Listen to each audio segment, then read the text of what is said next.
Hello, this is Catherine Dubberly, the Answer Lady. I'm a big fan of Kiss Looms. I greatly enjoy mine, and I am cooperating with Kelly at Kiss Looms to make you a playlist of all the basic techniques that you might ever want to know on all of the looms. So welcome and enjoy. When we are knitting, it is so very easy to lose count of the rows, and sometimes it matters greatly that we know how many there are. So there are some easy things you can do.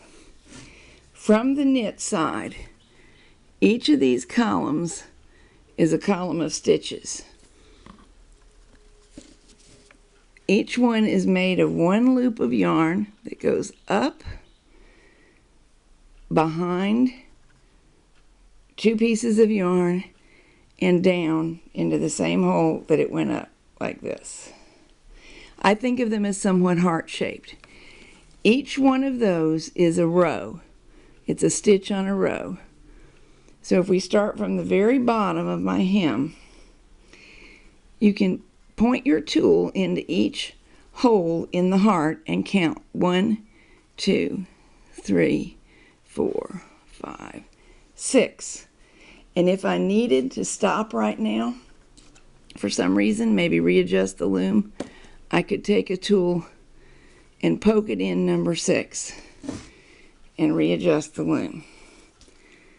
Then I really don't have to move it. It's still marking 6, and up I go. 7, 8, 9, 10, 11, 12, 13, 14, 15, 16, 17, 18, 19, 20. And here is the downside of counting from the knit side.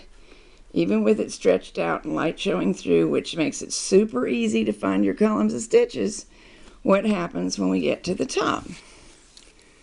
If I leave my tool in there, it's marking my place.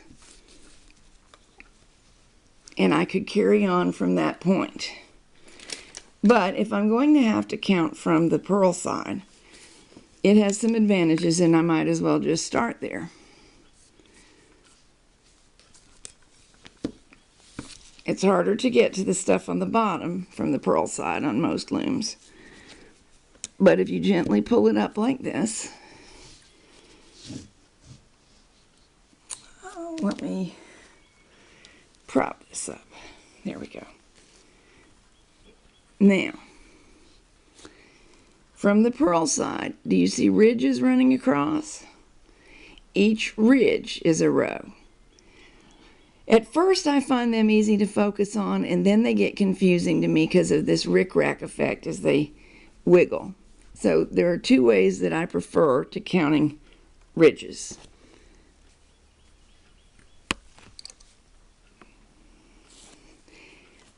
A column of stitches is noticed by, see these little downward turning crescents? Call them frowns. The ones going the opposite way are smiles. You can find a column and count either frowns or smiles. If you stay in a frown line, stay with it. Don't switch to smiles.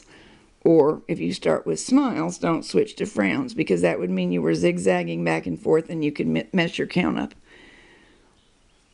Here's where I hung my hem.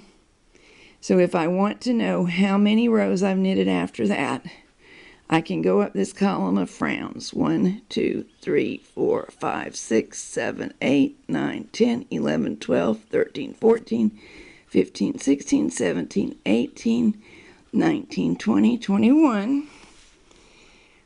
Now when I get up here, there are still more rows, but they are sort of on the pegs. Some of them are on the pegs, some are right behind.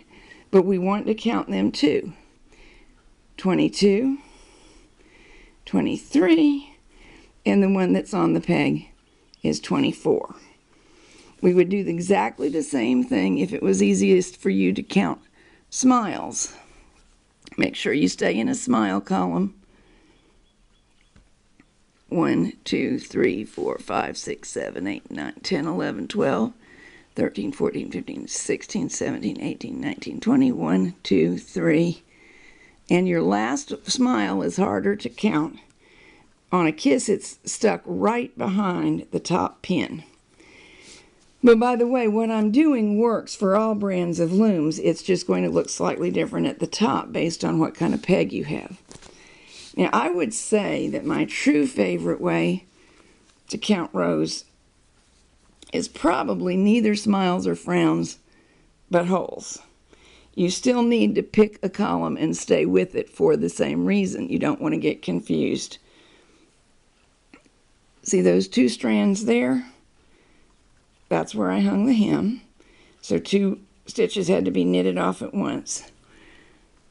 Now, each hole in the columns thereafter is a row. 1, 2, 3, 4, 5, 6, 7. I put my tool right into them to keep track. Now see where my tool is coming up? That would be a mistake. I need to stay right above myself. There. 8, 9, 10, 11, 12, 13, 14, 15, 16, 17, 18, 19, 20, 21, 22, 23. And the last hole is actually the stitch on the peg.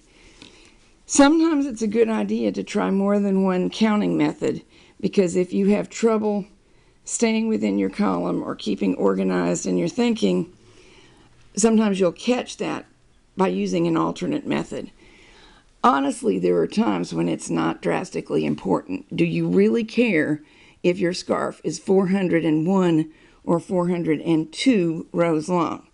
Probably not. But here I'm making shorts for a doll. I really do need to know, this is the crotch, this is the inseam, which will be sewn here.